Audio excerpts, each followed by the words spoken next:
بسم اللہ الرحمن الرحیم۔ محترم ناظرین، السلام علیکم۔ ایک مرتبہ حضرت عیسیٰ ابن مریم علیہ السلام کسی پہاڑ کی چوٹی سے گزر رہے تھے۔ اس وقت ابلیس ان کے پاس آیا اور اس نے اسے کہا، روح اللہ، یہ بتاؤ کیا تمہارا خدا اس بات پر قادر ہے کہ اگر تم اس چوٹی سے نیچے گرو تو وہ تمہیں بچا سکتا ہے؟ حضرت عیسیٰ نے کہا، ہاں، میرے رب کو یہ قدرت حاصل ہے کہ یہ بات حق ہے اور آپ اپنے اس دعویٰ پر سچے ہیں، تو آپ اپنے آپ کو اس پہاڑ کی چوٹی سے گرا دیں، میں دیکھتا ہوں کہ آپ کا رب آپ کو مرنے سے کیسے بچاتا ہے۔ حضرت عیسیٰ علیہ السلام نے محسوس کیا کہ شیطان لعین انہیں ناجائز وسوسہ میں مبتلا کرنا چاہتا ہے۔ انہوں نے اسے کہا، کیا تو چاہتا ہے کہ میں اپنے رب کی آزمائش کروں؟ یہ علیحدہ بات ہے کہ مجھے اس بات کا یقین ہے کہ میرا خدا میری حفاظت کرے گا۔ اللہ کا ہر فرمان برحق ہے اور ہمیں اس پہ شک کرنے کی کوئی گنجائش نہیں ہے، لیکن میں خدا کی آزمائش نہیں کرتا۔ کچھ دنوں بعد ابلیس ان کے پاس آیا اور ان سے کہا، عیسیٰ علیہ السلام، تم تو اللہ ہو، کیونکہ تم مردے زندہ کرتے ہو اور غیب جانتے ہو اور لوگوں کو غیب کی خبریں دیتے ہو۔ حضرت عیسیٰ علیہ السلام نے اس کی بات کاٹتے ہوئے کہا، نہیں، تو جھوٹ بکتا ہے، میں خدا کا بندہ ہوں، اللہ میری دعائیں قبول کرتا ہے اور اسی کے حکم سے مردے زندہ ہوتے ہیں، اور جہاں تک غیب کی باتوں کا تعلق ہے تو خدا مجھے غیب کی اطلاع دیتا ہے، میں لوگوں کو اس کی خبر دیتا ہوں۔ جب ابلیس نے دیکھا کہ عیسیٰ علیہ السلام اس کے جال میں پھنسنے پر آمادہ نہیں ہے تو اس نے چیخ ماری اور ان کے سامنے سے بھاگ کھڑا ہوا۔ ابو نصر نیشا پور کا ایک سلطان ہو گزرا ہے۔ ایک مرتبہ لاؤ لشکر سمیت اپنے دارالحکومت میں داخل ہو رہا تھا کہ ایک قاری کی آواز کے قرآن پڑھنے سے اس نے چونکا دیا۔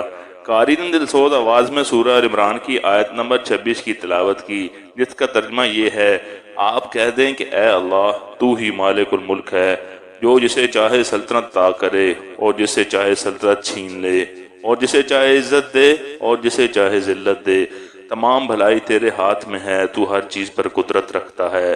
اس آیت نے سلطان کے دل پر گہرا اثر کیا۔ یہ آیت سن کر وہ اس کا دل کانپ اٹھا اور گھوڑے سے اترا اور پھر سجدہ بجا لایا۔ جب اس قاری کی وفات ہو گئی تو اس کے ایک دوست نے خواب میں قاری کو دیکھا کہ خدا نے اسے جنت میں عظیم مقام عطا کیا ہے۔ اس نے قاری سے پوچھا کہ تجھے یہ مقام کس وجہ سے نصیب ہوا ہے؟ قاری نے جواب دیا، میں تو ایک بدکار اور گناہگار انسان تھا، میرے نامہ اعمال میں کوئی خاص نیکیاں نہ تھی، مگر اس کے باوجود خدا نے مجھ پر خصوصی کرم کیا اور مجھے یہ مقام عطا کیا، اور خدا نے مجھ سے فرمایا کہ تو نے دنیا میں ایک سلطان کو ہماری عظمت کی یاد دلائی تھی، اس کی وجہ سے ہم آج تجھ پر رحم کر رہے ہیں اور تجھے بلند مقام عطا کرتے ہیں۔ جی ہاں، اللہ تعالیٰ کا فرمان ہے، تم مجھے یاد کرو، میں تمہیں یاد کروں گا۔ پرانے زمانے میں انطاکیہ ایک بہت بڑا شہر تھا۔ یہ شہر ایشیائے کوچک میں واقع تھا، جس شہر کی لمبائی 12 میل تھی اور اس میں انسانوں کی ایک بھاری تعداد قیام پذیر تھی۔ انطاکیہ شہر کے لوگ گمراہ اور ظالم تھے، وہ ستاروں اور بتوں کی پوجا کرتے تھے۔ اللہ تعالیٰ نے ان کی رشد و ہدایت کے لیے ان کے پاس 2 نبی بھیجے۔ پہلے شہر نے ان کی ترغیب کی تو ان کی تقویت کے لیے تیسرے رسول کو وہاں بھیجا گیا۔ چنانچہ تینوں انبیاء نے لوگوں کو خدا کے راستے کی دعوت دی اور انہیں عذاب خداوندی سے خبردار کیا۔ اہل شہر بڑے بدبخت تھے، تینوں انبیاء کی مشترکہ تبلیغی کوششوں کا ان پر کوئی خاص اثر نہ ہوا اور پورے شہر میں صرف 40 افراد نے دعوت حق کو قبول کیا۔ شہر کے دوسرے لوگوں نے تینوں انبیاء اور ان کے پیروکاروں کو پکڑ کر انہیں سخت اذیتیں دیں، اور ظلم کی انتہا یہ کی گئی کہ ان مظلوموں کی گردن میں سوراخ کر کے اس میں رسیاں ڈال دی گئیں، اور شہر کے ظالم لوگ اس مشغلے سے لطف اندوز ہوئے۔ اس شہر میں ایک مرد مومن رہتا تھا جس کا نام حبیب النجار تھا۔ وہ ان انبیاء پر ایمان لایا تھا، لیکن وہ اپنے ایمان کو مخفی رکھتا تھا۔ وہ شہر میں بڑھئی کا کام کرتا تھا۔ اسے جو مزدوری ملتی تھی وہ اس کو 2 حصوں میں تقسیم کرتا، ایک حصہ اپنے اہل خانہ کو کھلاتا اور دوسرا حصہ غرباء و مساکین میں تقسیم کر دیتا۔ جب حبیب النجار کو ظلم کا پتہ چلا تو اس نے اپنی قوم سے کہا کہ ان کی پیروی کرو، کیونکہ وہ کوئی اجر نہیں مانگتے اور وہ براہ راست پر ہیں۔ میں کیوں نہ اس ذات کی بندگی کروں جس نے مجھے پیدا کیا اور جس کی طرف تم سب کو پلٹ کر جانا ہے؟ کیا میں اللہ کے علاوہ کسی کو معبود بناؤں؟ جبکہ اگر خدائے رحمان مجھے ضرر پہنچانے کا ارادہ کر لے تو ان کی شفاعت مجھے کوئی فائدہ نہیں دے سکتی، لہٰذا میری بات سن لو۔ کیا میں اسے چھوڑ کر دوسرے معبود بنا دوں؟ حالانکہ اگر خدائے رحمان مجھے کوئی نقصان پہنچانا چاہے تو نہ ان کی شفاعت میرے کسی کام آ سکتی ہے اور نہ ہی وہ مجھے چھڑا سکتے ہیں۔ اگر میں ایسا کروں تو میں واضح گمراہی میں مبتلا ہو جاؤں گا۔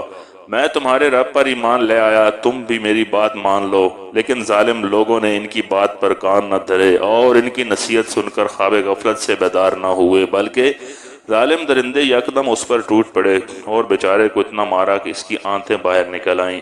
پھر اس کا گلا دبا کر قتل کر دیا اور لاش کو بھی کنویں میں ڈال کر اس میں مٹی ڈال دی گئی اور وہ کنواں اس کا مدفن بن گیا۔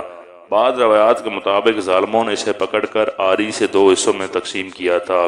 ایک اور روایت میں مذکور ہے کہ لوگوں نے اس کی گردن میں سوراخ کیا اور اسی میں رسی ڈالی اور پھر اسے صلیب پر چڑھا دیا، جہاں اس کی موت واقع ہوئی۔ حبیب النجار کو موت سے قبل انبیاء دکھائی دیے تو اس نے یہ آخری الفاظ کہے، میں تمہارے رب پر ایمان لایا، میرے گواہ رہنا۔ اس کے بعد اس کی روح قفس انصری سے پرواز کر گئی۔ اللہ تعالیٰ نے اس کی قربانی کو قبول کیا اور اسے عظیم ثواب دیا۔ اس کی روح جیسے ہی جسم سے جدا ہوئی تو اسے جنت بھیج دیا گیا۔ جیسا کہ قرآن مجید بیان کرتا ہے، حبیب النجار کو نیک انجام مبارک ہو۔ امید کرتا ہوں آپ کو آج کی ویڈیو اچھی لگی ہوگی۔ اگر آپ کو ہماری ویڈیو اچھی لگی ہے تو ویڈیو کو لائک کریں اور مزید اس طرح کی ویڈیوز دیکھنے کے لیے ہمارا چینل سبسکرائب کر لیں۔ ملتے ہیں نیکسٹ ویڈیو میں، اجازت دیجیے، اللہ حافظ۔